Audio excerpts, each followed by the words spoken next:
Good morning, good afternoon, good evening, depending on where. Hold on. Here we go. We're on music. Good morning, good afternoon, good evening, depending on where and when you're listening to this. This is Coffee with Kevin, and I'm Kevin. And this is my coffee. Yum. Nice and piping hot. Wonderful time to have a cup of coffee. It is July 16th, if you can believe it. We're halfway through the year of 2024. It is moving. It is going so fast. I've talked about, the way we perceive time. And generally, as we get older, time seems to be going faster and faster. And, the days go by, the weeks go by, the months go by, and sometimes the years go by. And the reason why it happens as we get older is because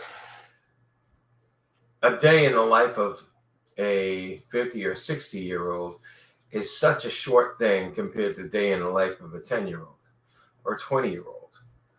A day, a week, a month.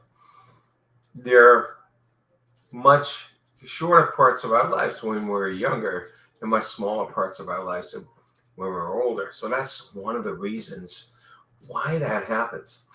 Another reason is the way we look at life and the way we're going through life. So it's not necessarily the same for every single person. Some people who are in the moment every day are enjoying life and feeling it's a wonderful, wonderful time. And it goes by slower for them. And people who are just going through routine after routine after routine, it goes by so much faster. So that's one of the things. And here we are midway through the year, and being July 16th, what's happened on this day? The most notable thing, believe it or not, 1935 was the first parking meter. It was in Oklahoma City, and it was put in by a company called Park-O-Meter. And in Oklahoma City, they realized as they were getting more and more cars, it got busier. Who would have known? And they didn't have enough parking spaces. And so they created this meter. It was 5 cents for an hour, by the way, which I think was pretty, was pretty big, pretty high for that time in 1935. Maybe I'm wrong. And a lot of people were against it, calling it un-American, calling it another tax on our cars or on our luxuries or whatever it is. And so, there were protests back then for paying fees. And, from Oklahoma City, it caught on for the rest of the world. And we all know we now have meters. They come a long way. Of course, they're no longer 5 cents an hour. The minimum you will find is $1 an hour, at least from what I've seen. 25 cents for 15 minutes. And sometimes it's more than that. And we no longer have to put in coins most of the places. We can just put in a credit card at a central location, or we can get into an app and say, hey, I'm parking in this location. Bam. So we've come a long way. We've come a long way. Also, in this day, in 1969, I think it was the launch of Apollo 11. The launch of putting man on the moon. Big day today. Big day today. Okay. What are the quotes for today? Well, I actually have more than one quote today. That's why I said quotes. And let's show the first one. I love this. All my quotes today are one of my favorite speakers, Zig Ziglar. And Zig, I got to see and was fortunate to see a few times in my life. I saw him live. Phenomenal speaker, phenomenal speaker. And, one of the best people for actually understanding the human mind and motivation and how to get people going and how to get people to look at life in a different way. So this first one actually is fear. We're talking about fear, and we were talking about fear the last week, I believe. Fear has two meanings. Forget everything and run, and that's what it is for most of us. Bam! Or face everything and rise. Forget everything and run, or face everything and rise. So we're talking about facing our fears. We're talking about looking at those fears and really standing up to them. I'm not talking about, fears of our life. We're in a dark alley and face everything and rise. No, we're not talking about that. We're talking about the fears we have in our everyday life, the fears of speaking to somebody, the fears of doing this or that that not too many other people fear, but we do. They're unwarranted fears. And when we can face everything, we will rise, we will grow. So I love that definition because we are faced with fear in a whole lot of things on a daily basis. A whole lot of things on a daily basis. And here we are being able to know that if we can face our fear, we will rise, we will grow. Let's see what the next one is. You don't have to be great to start, but you have to start to be great. This one, I love this one because, when we start anything, and I work with a lot of founders, a lot of entrepreneurs, and I want to start a business. And sometimes they just go on forever just to look to be perfect before you actually start and get that first customer. I've seen that with people who do the same thing I do, who are hypnotherapists, who are healing practitioners of some sort. They'll go out and get off all their training so they can be as good as possible, so they can be great. But they put off starting so long. And sometimes we never start because we always think we're not good enough. But we have to start, get the momentum going. And when we do start, we have that ability to continue and be great. So you don't have to be great to start, but you do have to start to be great. I hope that sinks in good for you. If you've got anything, whether it is a business or just a project or just a relationship that you've been thinking about, or your own self-help, your own health. Maybe it's a exercise program. Maybe you want to drop some weight. Just get healthier. Maybe you're putting off some spiritual growth or some personal development. If you don't start, it's not going to happen. But you need to start to be great at anything. In our next one, and our last one, is the next time you encounter a difficult obstacle, and we all do, almost on a daily basis, right? Or problem, you should smile and say, here's my chance to grow.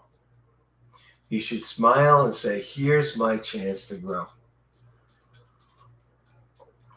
It's always a chance to grow. And that's how we could look at it to make it less frightening, to make it less overwhelming. I remember when I was working in corporate, And I was doing a lot of training, and a lot of it was down in Texas. I'm talking about 2 to 3 weeks every month in Texas. And they hired a new VP of my group, and they hired him out of retirement. He was in his 70s. He was an old style manager. Had been a VP at a very big company previously, probably 10 times larger than the company I was working for. And they brought him in.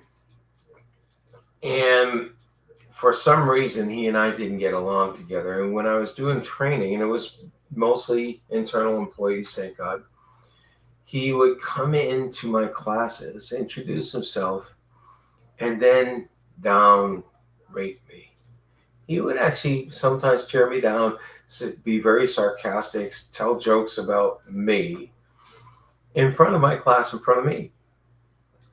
And it came to a point where people would say, "What has he got against you? He really dislikes you." And it was obvious. But after a while, and in my job, in my role, I was not only the senior trainer, I was actually the manager. So I actually managed the training program, both internally and externally. And I wanted to get some things done. And he would always shoot them down. Talk about obstacles or problems in your way. And after a while, I looked at it and said, if I can learn to work for him and to get this thing working, I can work for anyone.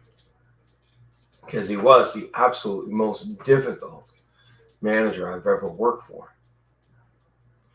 And I did. I learned how. First of all, I reframed what I was doing and how I was going to interact with him. It's like, okay, no longer am I, oh, I can't stand this. It's so painful. It's so much of an obstacle, so much of a problem. I would have probably quit. And I looked at it as a challenge. And I did figure out how to get him to take my ideas. I actually figured out a way to get him to think that he thought of this. I'd sprinkle parts of the idea here and there, and I say something like, what we were speaking about and what you were saying, it would be really cool if this could be done. And he'd take it as his idea. And I learned how to work with it. And after a little while of doing that, by the way, because he was hearing praise from me, he liked me and he stopped doing the things he was doing. So you should look at any obstacle as a room to grow. And I certainly did grow. I learned I can work for anyone now. And I had worked for other managers, and there was never anyone that caused me those problems again. So you can look at any obstacle, any problem, as a chance to grow. I love Zig Ziglar. He would reframe things. He would make things look so much differently. And that's what you need to do. If you've got an obstacle in your way, you step to the side when you move around the obstacle and you look at it in a different way. We call that a reframe. And you look at it a different way, maybe a different context. And you say, or you can say something like, if such and such had this problem, how would they attack this? How would they look at this? But you can do that. Or you can say, okay, instead of worrying about what could happen, you say, wow, if I were to get over this, what good would it do for me? If I were to figure this out, how good would it be for me? Problems in parenting. We went through the worst times when we were raising our adoptive child who had been so severely abused previously, and he had so many problems. And we had to jump through hoops, and it sacrificed some of the time with our other children and everything. And we said to ourselves, if we can get through this, we're going to be some of the incredible parents. And I think we were. We also helped so many other people with the same problems. So yeah, it's It's incredible. It's wonderful when you can look at your problems as a chance to grow. And remember, fear has two meanings. Forget everything and run, and face everything and rise. And you don't have to be great to start, but you do have to start to be great. I hope you got something out of this today. I sincerely do. And if you're listening to this, please comment. Please comment and share if you really like the ideas here, if you really like the tips that we had here. I'd appreciate it. Take care, everyone. Until next week, you make it, because it's in your power. It's in your control. Make it a fantastic week. As a matter of fact, start enjoying every moment. Make the days count. Make those days as long and enjoyable. Long. We have had long days, and usually they're not enjoyable. Make them long and enjoyable. Those kind of days where you think, oh, I wish this would never end. Figure out how to do that in your daily life. Take care, all. Bye.